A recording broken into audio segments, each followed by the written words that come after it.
Listen, I'm here for one reason, and that is the Biden Harris administration was the most successful legislative administration first since LBJ in 2 years. Now, in 3.5 years, the most legislatively successful administration since Franklin Delano Roosevelt. Uh, they always say this is the most important election of our lifetime. I've heard that, since I first voted in the 70s, but never has it been more true. When I think one thing about Trump is he tells you what he's going to do. He takes credit for getting rid of Roe v. Wade and said everybody wanted to get rid of Roe v. Wade. Uh, so when I meet people, uh, I'm a working actor. I think more recently, I'm much more like a professional selfie taker. I take selfies all the time in the airports, in the supermarkets, on the streets, always selfies. And I ask them, you don't have to tell me who you're going to vote for. Are you registered? That's the most important thing. I saw a statistic, it was on the internet, so take it with a grain of salt, that 40 million registered Democrats didn't vote in 2020, which is astonishing. I tell people, go to iwillvote.com. It's very simple. You can go to their website. You can find out where your polling place is. You can get access to mail-in ballots. But you've got to vote. You've got to vote.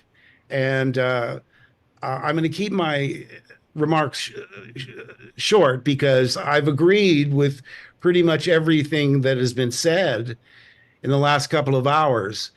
But it's just so important. It's what I tell people is you don't have to read all 900 pages, but Google Project 2025.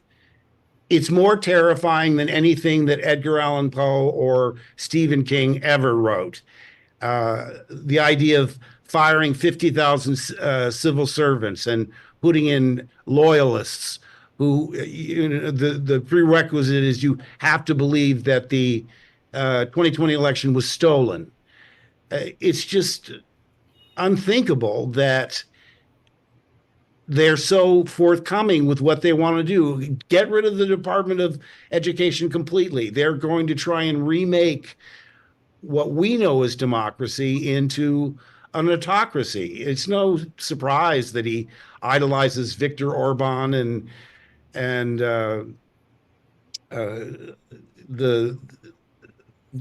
dictators of the world. That's what he yearns to be. Again, he said it out loud that he wants to be a dictator from day one. So never has it been more important for us to stand up to his mental illness and vote for Kamala in 2024. So talk to your friends, find out if they're registered. Tell your friends to ask their friends and so on, like a chain letter, to make sure they know how easy it is to make their voices heard. I don't see the donate button on my screen, but as soon as I get off this call, I'm going to go and donate. When I signed up for the call, I also looked for a donate button. Or maybe I'm just, I'm technically challenged, but I'll get my daughter to help me out with that. So I wish you all the best. Thank you for having me. And let us get out there and make sure that Kamala is our next president.